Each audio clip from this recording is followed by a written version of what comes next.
40 সংখ্যক ৰাজ্যিক টাইকোৱাণ্ডো চেম্পিয়নশ্বিপৰ শুভাৰম্ভ ৰাজ্যৰ 36টা দলৰ অংশগ্ৰহণ 1200 টাইকোৱাণ্ডো খেলুৱৈৰ সমাৱেশ সোমবাৰৰ পৰা গুৱাহাটীৰ ৰাধা গোবিন্দ বৰুৱা ক্ৰীড়া প্ৰকল্পস্থিত DTRP ইনডোৰ ষ্টেডিয়ামত 4 দিনীয়াকৈ অনুষ্ঠিত হৈছে 40 সংখ্যক ৰাজ্যিক টাইকোৱাণ্ডো চেম্পিয়নশ্বিপ 2025 সদৌ অসম টাইকোৱাণ্ডো সন্থাৰ উদ্যোগত অনুষ্ঠিত প্ৰতিযোগিতাখনত অংশগ্ৰহণ কৰিছে 36টা দলে কিয়ৰোগী আৰু পুমছা ইভেণ্টৰ এই প্ৰতিযোগিতাত কেডেট জুনিয়ৰ আৰু সিনিয়ৰ শাখাত প্ৰায় 1200 খেলুৱৈয়ে ক্ৰীড়াংগনত দাঙি ধৰিছে ক্ৰীড়া প্ৰদৰ্শন সোমবাৰে দুপৰীয়া প্ৰতিযোগিতাখন শুভ উদ্বোধন কৰে সদৌ অসম টাইকোৱাণ্ডো সন্থাৰ সভাপতি বলিন চেতিয়াই তদুপৰি উদ্বোধনী অনুষ্ঠানত উপস্থিত থাকিল সদৌ অসম টাইকোৱাণ্ডো সন্থাৰ সম্পাদক হিৰণ্য শইকীয়া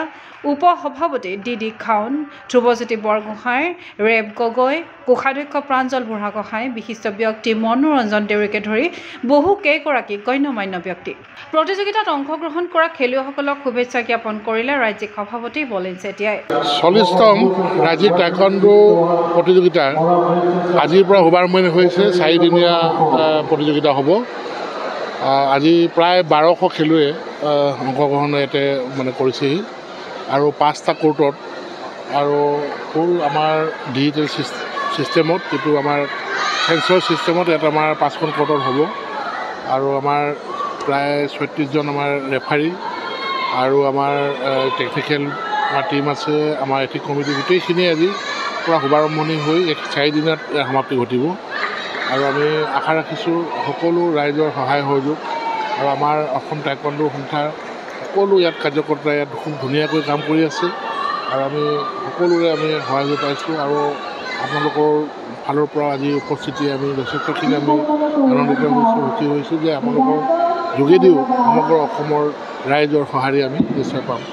ইফালে 36গৰাকী ৰেফাৰীয়ে এই ৰাজ্যিক প্ৰতিযোগিতাখন পৰিচালনা কৰিছে উদ্বোধনী অনুষ্ঠানতে একোখনকৈ গামোচা পিন্ধাই ৰেফাৰীসকলক সন্মান যাচিলে আয়োজকে 5খন কোৰ্টত আয়োজিত প্ৰতিযোগিতাখন ৱৰ্ল্ড টাইকোৱাণ্ডোৰ নীতি নিয়ম অনুসৰি অনুষ্ঠিত কৰা হৈছে বুলি জনালে সদৌ অসম টাইকোৱাণ্ডো সন্থাৰ সম্পাদক হিৰণ্য শইকীয়াই 40তম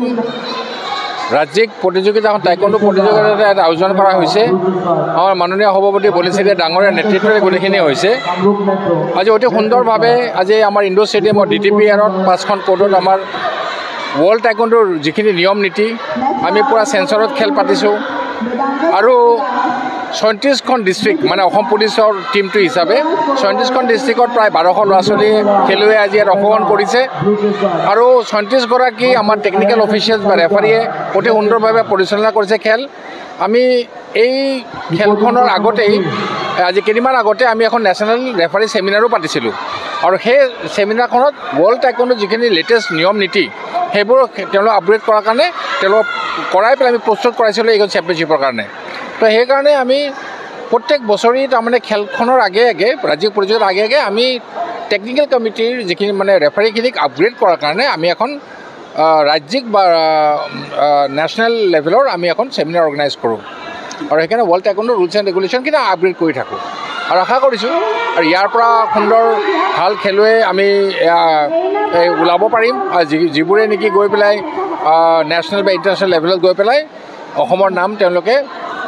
কঢ়িয়াব পাৰে উল্লেখ্য যে 80 দশকতে আৰম্ভ হোৱা সদৌ অসম টাইকোৱাণ্ডো সন্থাৰ যাত্ৰাই অতিক্ৰম কৰিলে গৌৰৱোজ্জ্বল 43টা বছৰ সন্থাৰ নেতৃত্বত ৰাজ্যৰ চুকে কোণে টাইকোৱাণ্ডো ক্ৰীড়াই প্ৰচাৰ প্ৰসাৰ লাভ কৰিছে বুলি মন্তব্য কৰে ৰাজ্যিক সম্পাদকজনে এটাই ভাল লাগিল ধৰি লওক আমাৰ মনত এটাই শান্তি পাওঁ আমি যে আজি প্ৰায়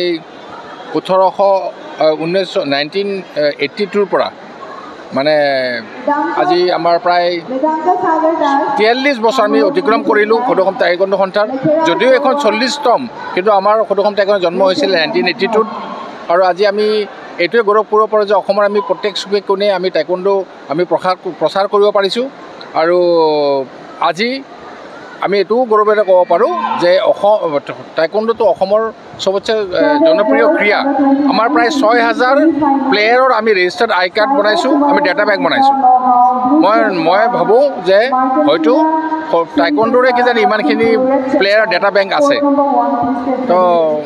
সেইটো আমাৰ কাৰণে এটা ধৰি লওক এটা সুন্দৰ এটা এচিভমেণ্ট বুলি ক'ব পাৰি যোৱা 43 বছৰ এটা এচিভমেণ্ট ক্ৰীড়া অনুৰাগীৰ আশা সাফল্যমণ্ডিত হওক 40 সংখ্যক ৰাজ্যিক টাইকোৱাণ্ডো চেম্পিয়নশ্বিপ 2025 এনে প্ৰতিযোগিতাৰ আচলত ধৰি ক্ৰীড়াংগনত দুপে আগুৱাই যাওক অসমৰ উদিত টাইকোৱাণ্ডো খেলুৱৈ চিন্ময় বৰাৰ প্ৰতিবেদন গো স্পৰ্ট এনি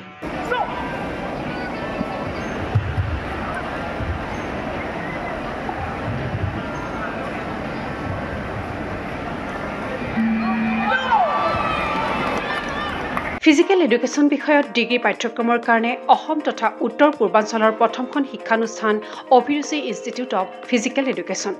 2 বছৰীয়া ফিজিকেল এডুকেশ্যনৰ BPEd পাঠ্যক্ৰম আৰু 4 বছৰীয়া BPES পাঠ্যক্ৰমৰ বাবে নামভৰ্তি চলি আছে বিতংকৈ জানিবৰ বাবে আজি যোগাযোগ কৰক যোগাযোগৰ নম্বৰসমূহ হৈছে 9435100098 700222 33540 88765210998 website www.aipguwahati.in